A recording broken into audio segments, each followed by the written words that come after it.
ही स्वामींची पुरणपोळी आहे.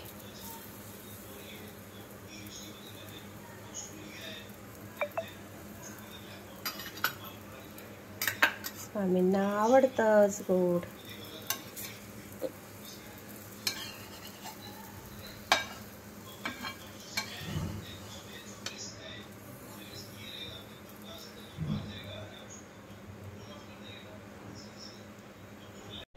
घरात कुणाला जास्त गोड आवडत नाही, म्हणून मी 1 वाटीच डाळ सकाळी ड्युटीवर जाताना भिजत ठेवली होती. आता ड्युटीवरून आली आणि ती डाळ किती छान भिजले बघा. आणि आज पोळ्यासारखा सण आहे म्हणूनच मी हे केलं. म्हटलं काहीतरी आपण गोड केलं पाहिजे. आता याच्यामध्ये मी 1.5 वाटी पाणी घालून कुकरच्या 4-5 शिट्ट्या करून घेतल्या. तर ती डाळ इतकी मऊसूत अगदी शिजली की बस. आणि आता ही चाळणी जी असते ना आपली, तिच्यामध्ये मी टाकून घेणार आहे. आणि मला कटाची आमटी वगैरे काही बनवायची नव्हती सध्या, म्हणून मी पाणी जरा कमीच टाकलं. तुम्हाला जास्त हवं तर तुम्ही जास्त पण पाणी टाकून शिजवू शकता. आता 5 मिनटं हे बघा किती छान शिजले डाळ. आता हे पाणी जरा नितरू देते. अगदी वाटीभर पाणी निघाले आणि डाळ पण अगदी मस्त शिजली, त्यामुळे पुरण करायला जड जात नाही. आता हे बघा, आपण हे सगळं ह्या चाळणीमध्ये, आता जरा गरम आहे ना म्हणून मी चमच्याने करते, आणि हाताने केलं तरी पटकनच होतं हाताने केल्यावर.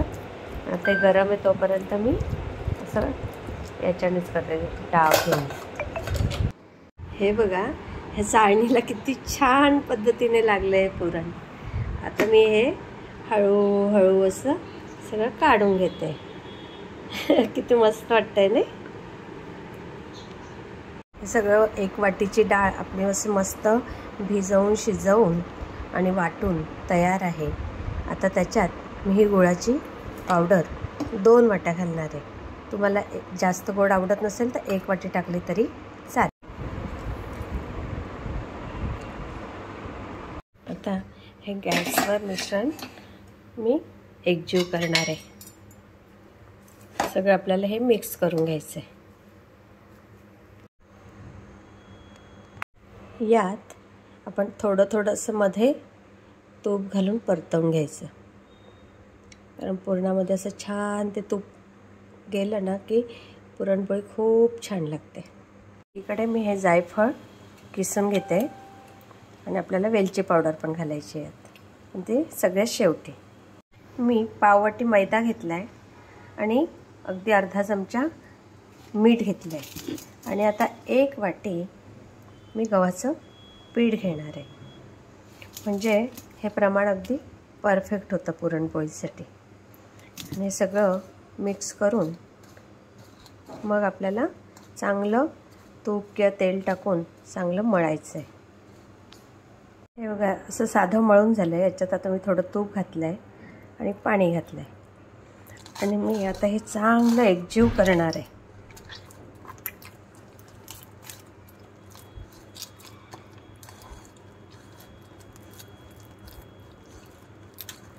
हे मस्त आता आपलं पीठ छान मळलं गेलं आहे.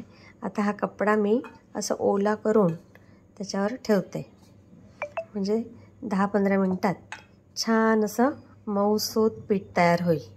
इकडे आपलं पुरण पण मस्त घट्ट होत आलं आहे बघा.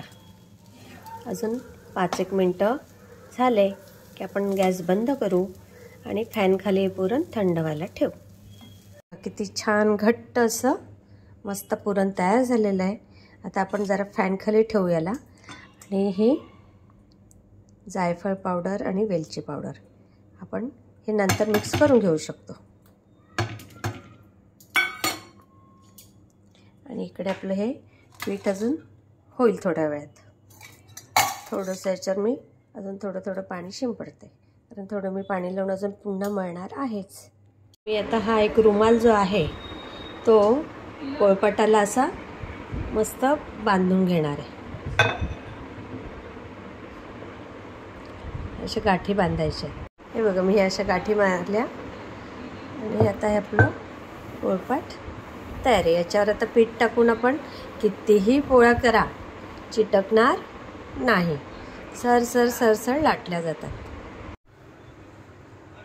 ह्या पिठाला अजून वाक येण्यासाठी बघा थोडंसं पटकन तुटतंय ना, तर थोडंसं वाक येण्यासाठी आपण तेल पाणी किंवा तूप पाणी टाकून पुन्हा असं रगडून घ्यायचं आहे.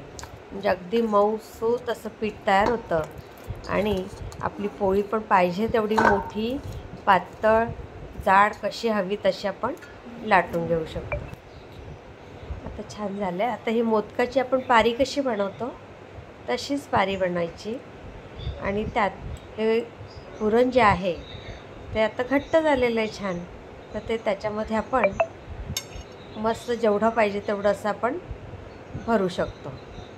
आणि गुळाची पोळी आहे, एकदम आयर्नयुक्त आणि पौष्टिक अशी पोळी आहे की आपलं रक्तही छान वाढेल, प्रतिकारशक्तीही छान वाढेल. आणि हे बघा सगळ्या बाजूने ते आपल्याला दाबून घ्यायचं आहे, कारण आपण पिठावर लाटणार आहे म्हणूनच सगळीकडे पिठाचा वापर करतो आहे. जे कोणी तेलावर लाटतात आपण एकदा करू कधीतरी तेलावरच्या पण पोळ्या, त्या पण खूप छान होतात. पण त्याला कपडा न वापरता आपल्याला प्लॅस्टिकची पिशवी वापरावी लागते. ती पण तुम्हाला नक्की दाखवेन एकदा. आता हे बघा पोळपाटावर मी असं पीठ लावून घेतलं आणि आता ही पोळी पाहिजे तेवढी जशी हवी तशी आपण लाटू शकतो. आणि नंतर याच्यावर टाकताना तव्यावर टाकताना पीठ जरा झटकून घ्यायचं. बघा अशी छान पोळी झाली. आणि आमच्या घरात ना जास्त पुरण असलेली पोळी जास्त आवडते, कमी पुरणाच्या पोळ्या आवडत नाही. बघा किती छान वाटते आणि फुगत पण आली आहे पोळी छान. आणि तुम्हाला आत्ता तूप तव्यावर लावायचं असेल लावू शकता, नंतर घ्यायचं तरी नंतरही लावू शकता.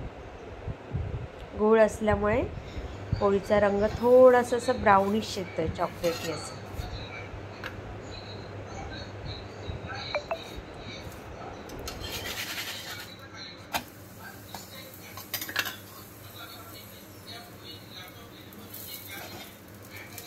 आज जे गव्हाचं पीठ वापरलं आहे ना त्याच्यामध्ये कोंडा भरपूर आहे, कारण ना कोंडा असलेलंच पीठ घ्यावे, ते पचनासाठी चांगले असतात.